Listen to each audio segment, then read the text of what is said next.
Okay guys, we are back. The Basement Golf Show returns. Yes, I am so excited. Let's go.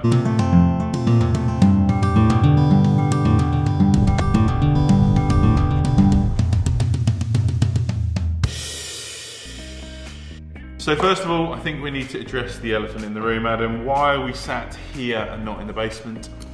That's my fault. Well, it's not really your fault. No, it's BA's fault. Yeah, we'll blame British Airways. Yeah, it might not be their fault either. Well, that stuff outside called wind. That is, yes. Has, so where have you been? Scuppered our plans slightly. I've been to New York with the wife, so it was lovely to get away for a few days. We were only going for 3.5 days, and we ended up going for 4 and a... Nearly a month, So yeah, 2 flights cancelled.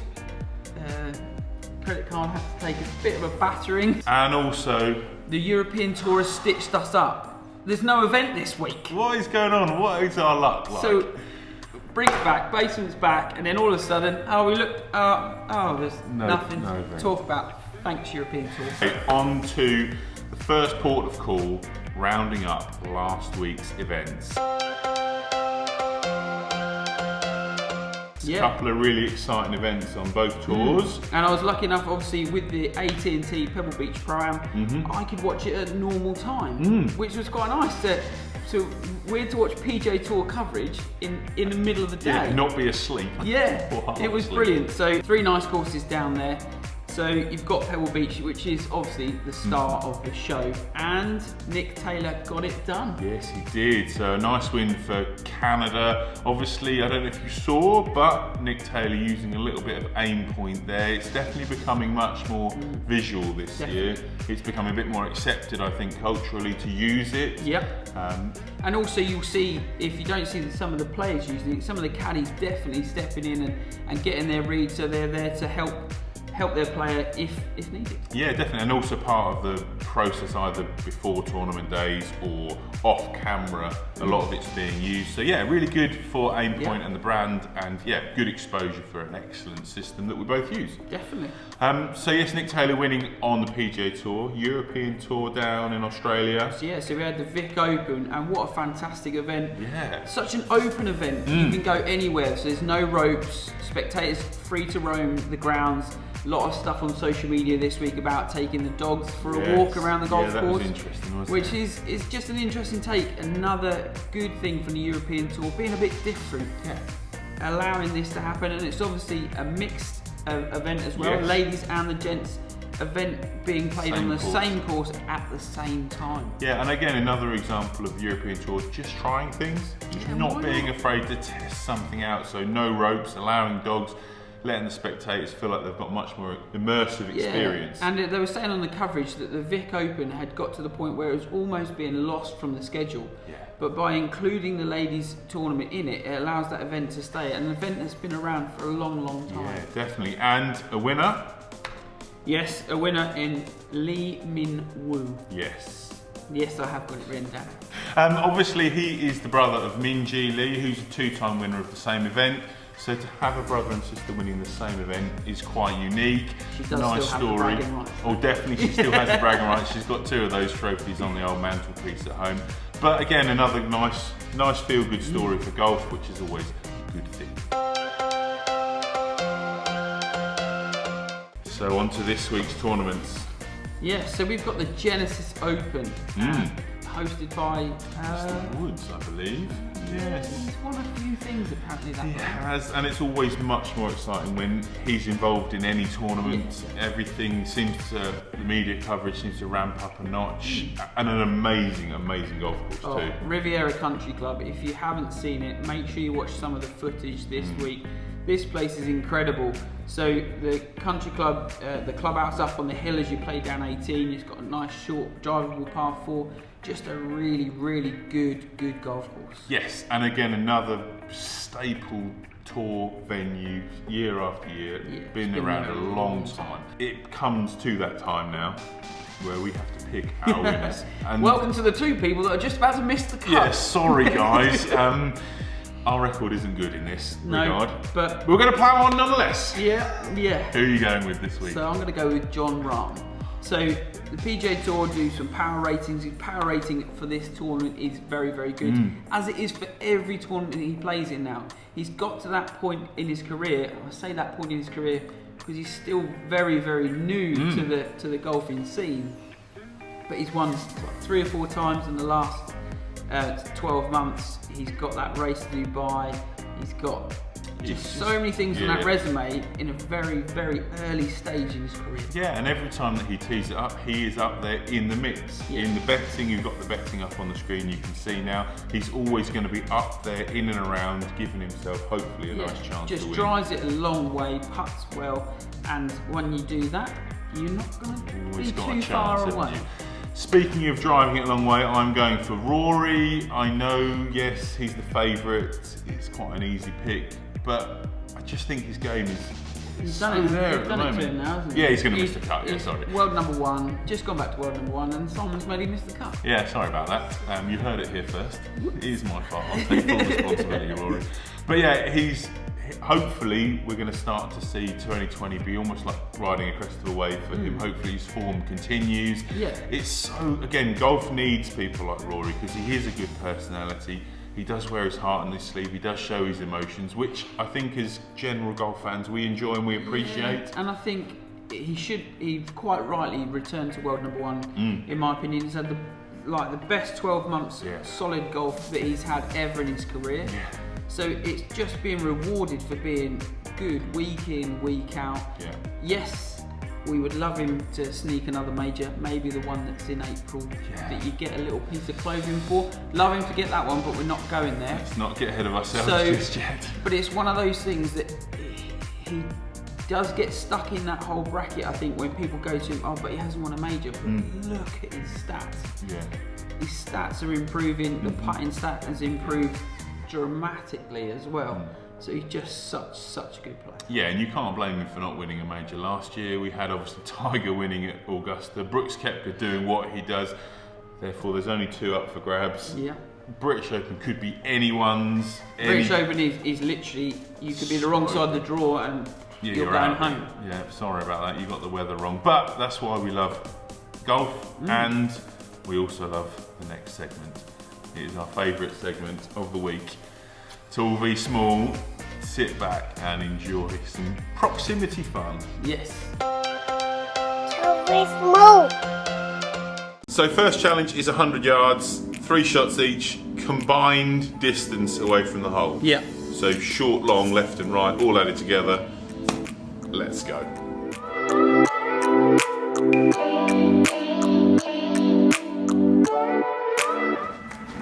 Here we go, I'm going to go first. Right, so is this a full sandwich? Well, I found recently my full sandwich is sort of got a bit beefy, so maybe just a little bit off. Oh. Been horrid. Wow. You sure you got your sandwich then, not your 6, aren't you? I'm definitely sure I got my sandwich. I'm quite a long way away from the hole. 6. How far off line? What are you going with, Adam? I've got 52. 52. Changing of clubs is allowed in between. Right. So.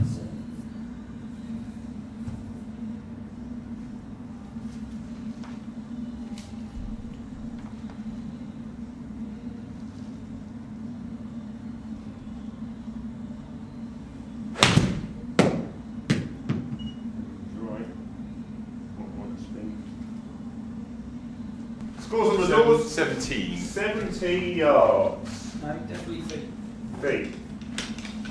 Oh. Mine was 33 yards. Yeah. Okay, sorry. Oh god. Oh god, it's suddenly God, what's that in feet? What's that in feet? This brief interlude while somebody plays the wrong way round. It is the wrong, you are. I am playing the wrong way, you are correct. You are correct, sir.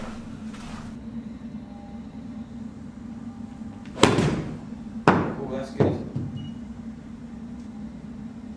Sit down. Yeah, shot. 26 feet. 26 feet. Right. Change of tact. You're going lob? Yeah, I'm going lob, and I'm going to get as diva as you lot are. because it makes all the difference to me. It tricks us off with that. No, Pro V1X. High spinner. High spinner.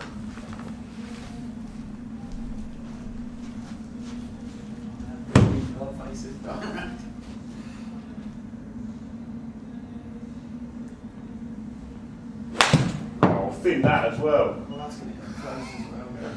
They won't go close. See ya. Closer. Closer. Measuring in feet, this one. Yeah, so I'll try and stop thinning them and then 36 feet. find the floor. 36 feet. Goes with my 33 yards. Wow, that's good. Down. Big, so Down a bit. Down. Come back.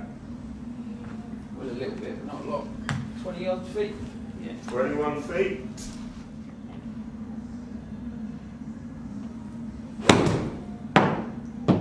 Oh.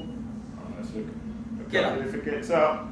Oh, heart in mouth moment. That's how a lot of people play the 17th Sawgrass, that. Get up. Right, let's see if I can find the floor. That will.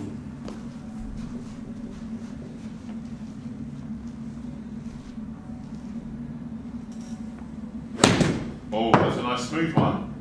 Better. That looks good. Get up, Get up, get up. Get up. Like that. 34 feet. 34 feet.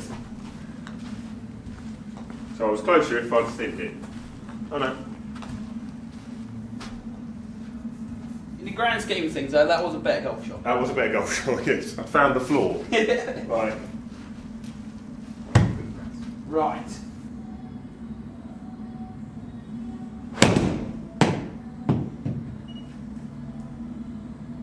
She good. Oh, hello. Oh, look at that. It's got the little flip handle on it. 14. 14 feet. Looks like 75. Oh no, I was adding mine up. Right. Playing the second then, right? Round second, yeah, go on. Just smash it. I don't reckon I could hit it that far. You've got 100 yards in the bank, basically, for second place.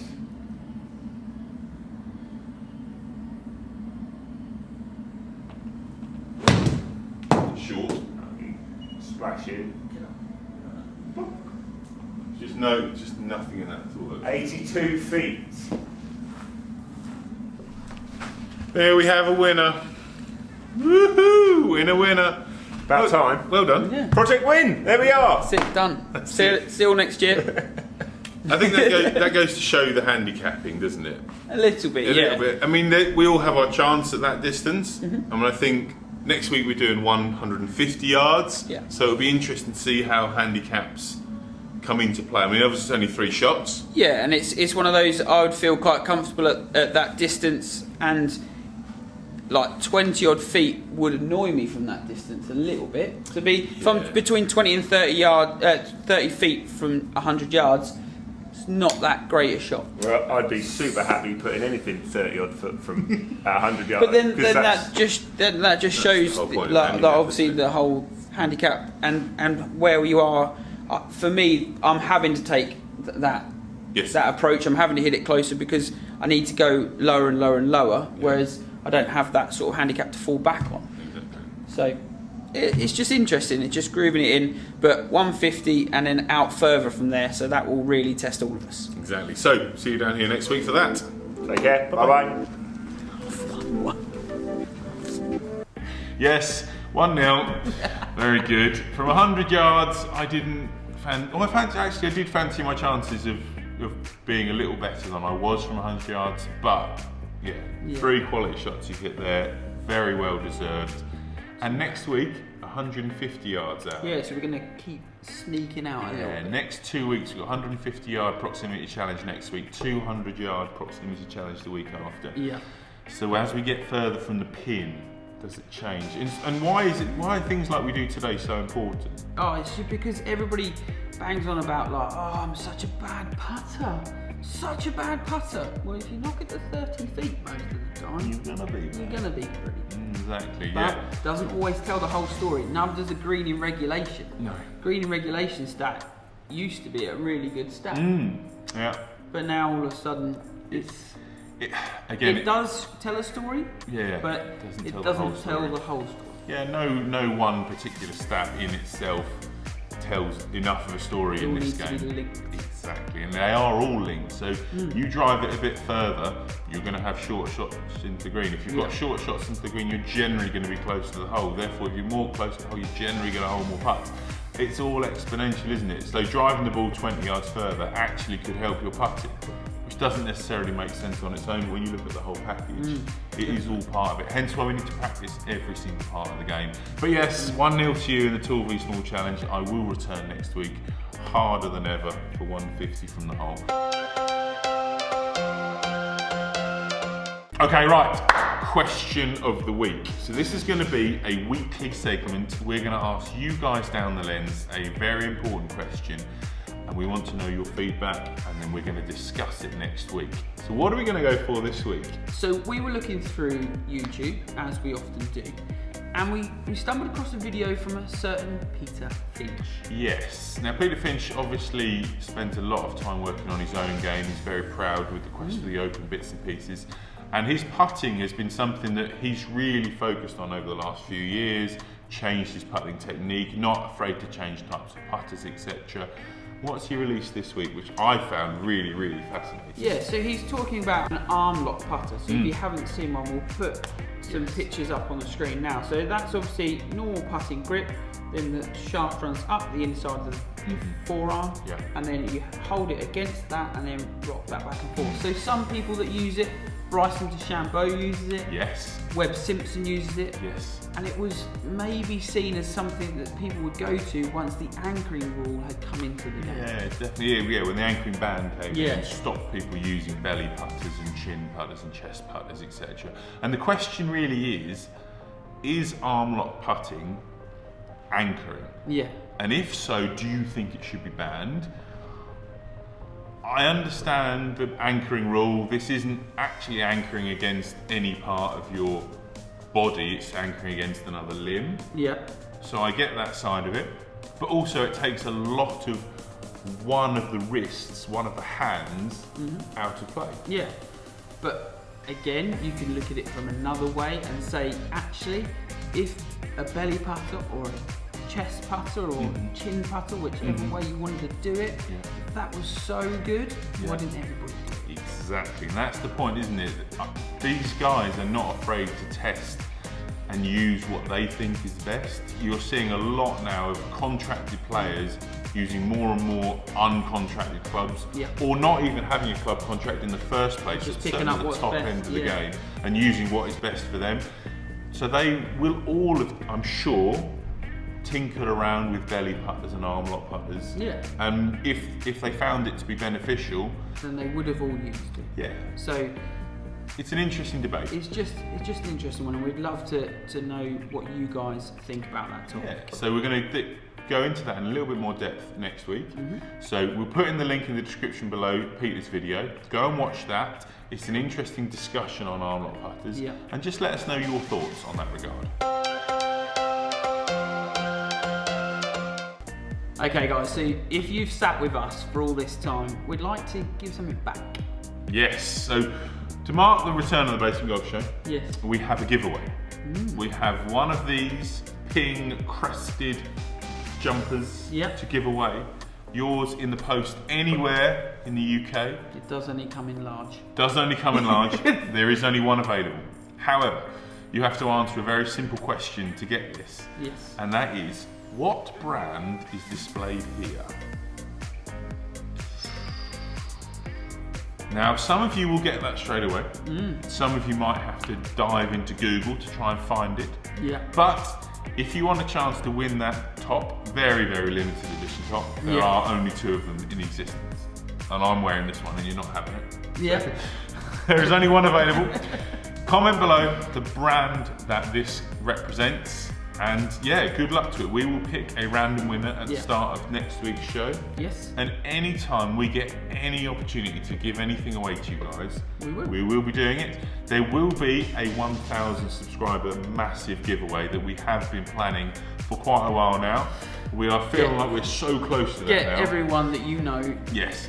Just take their phone off them, open the YouTube app, press subscribe, press the bell while you're there, and then give the phone back to them. Say, don't worry about it, I've just sorted you out.